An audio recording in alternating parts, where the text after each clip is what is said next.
29 के एडिटर अंशुमन, आइए उनसे समझते हैं टैक्स का ये गणित एक्चुअली क्या वाकई बहुत फर्क लाने वाला है क्या मिडिल क्लास के पॉकेट को लेकर? अंशुमन, कैसे देख रहे हैं आप? दिनेश, मिडिल क्लास के पॉकेट पर उन लोगों पर कोई फर्क नहीं पड़ेगा जो बड़े पैमाने पर पुरानी टैक्स रिजीम का फायदा लेते हैं। इसे हम ऐसे समझ सकते हैं कि जो नई टैक्स रिजीम आई थी उसमें 75 अलग अलग डिडक्शन या जो रियायतें मिलती थी उन्हें खत्म कर दिया गया था। जो आप बीमा लेने पर रियायत लेते हैं, जो बचत पर टीसी की रियायत लेते हैं, जो आपको होम लोन का इंटरेस्ट रेट देने पर रियायत मिलती है, ऐसी करीब लगभग 4 लाख रुपए की रियायत एक आम मध्यम वर्ग के व्यक्ति को मिलती है। उसे छोड़कर उसे नई टैक्स रिजीम लेने के लिए कहा गया था। वित्त मंत्री ने जो आज घोषणा की है उस घोषणा के सारे प्रमुख फायदे नई टैक्स रिजीम में जाने वाले को मिलेंगे। इसका मतलब दो तरह से समझ सकते हैं। यदि किसी की इनकम 7 लाख रुपए तक है और वो कोई टैक्स नहीं पे करता है, बचत नहीं करता, तो वो तो इस स्कीम में आ सकता है। लेकिन एक बहुत बड़ी आबादी भारत की जो टैक्स पेयर्स का हिस्सा है वो आज तक नई टैक्स रिजीम का हिस्सा नहीं बने हैं। ये बहुत पॉपुलर स्कीम नहीं थी। इस बजट की कोशिश ये है कि इस स्कीम को पॉपुलर किया जाए, ज्यादा लोगों को इसमें लाया जाए, और इसलिए इस स्कीम को आज डिफॉल्ट स्कीम भी बना दिया गया है। यानी अगर आप सारी रियायतें जो आपको मिलती हैं होम लोन पर, बीमा पर, बचत पर, उन्हें छोड़ना चाहते हैं तो आप इस स्कीम का हिस्सा बन सकते हैं। ये इनकम टैक्स के आज के फैसलों का मंतव्य है। अंशुमन जी, अगर आप कह रहे हैं कि रिबेट इसमें कम की गई है तो इसे फायदा समझे या फिर नुकसान? किसमें रिबेट कम की गई? इसमें रिबेट कम नहीं, इसमें रिबेट नहीं कम की गई है। इस स्कीम में तो रिबेट बढ़ाई गई है। इस स्कीम में तो 5 लाख रुपए से 7 लाख रुपए तक की टैक्स फ्री कर दी गई है इनकम, और जो स्लैब्स का नंबर है वो 7 से 5 लाख कर दिया गया है। पर आप समझिए कि दो तरीके के घर हैं। एक घर ऐसा है जिसमें कम लोग रहते हैं क्योंकि उसमें पंखे हवा नहीं है, दूसरे घर में रियायतों की हवा चल रही है। तो उस रियायतों की हवा जहाँ चल रही है वहाँ ज्यादा लोग रहते हैं और उस घर में ज्यादा लोग इनकम टैक्स का फायदा उठाते हैं। सरकार ये चाहती है कि लोग बाकी रियायतें छोड़ दें।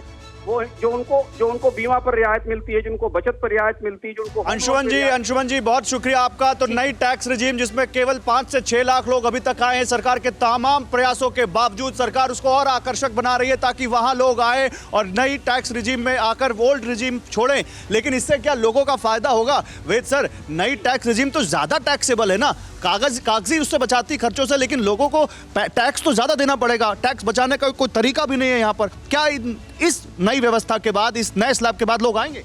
नई स्लैब में बेसिकली क्या है, ये जो नया टैक्स रिजिम था ये पिछली बार काफ़ी लोगों ने अडॉप्ट नहीं किया। पर्टिकुलर जो सैलरी क्लास वाले पर्सन थे उनके लिए एचआरए का जो बेनिफिट मिलता था वो उसमें नहीं मिल रहा।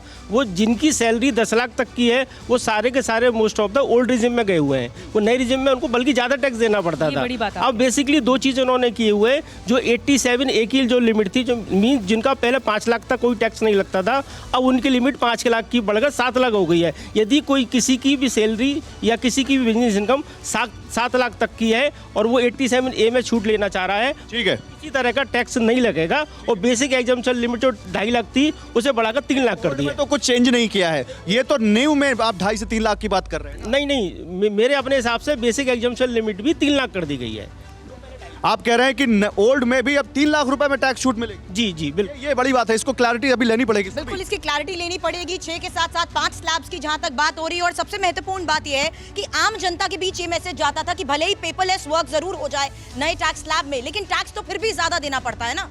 नहीं, मुझे लगता है कि एक और तरह से इसको देखना चाहिए। जब सरकार कह रही है कि भाई ओल्ड से न्यू में आ जाओ, तो हो सकता है कि जो प्रधानमंत्री आवास योजना चल रही है, हो सकता है कि जो आयुष्मान भारत चल रहा है, सरकार का अपना फीडबैक होगा कि उन लोगों को अब इसकी जरूरत नहीं है। यानी एक बड़ा वर्ग जिसको घर की और जिसको स्वास्थ्य के मामले में जरूरत है, उनको सरकारी योजनाओं से लाभ मिलता है। 7 लाख के ऊपर वाले, और इसको एक लाइन में मैं कहूं तो जरा राजनीतिक टाइप का है, लेकिन इस सरकार ने इस बजट में इस टैक्स के जरिए किया, जरा सा भी सूट बूट वालों के साथ ये सरकार नहीं है।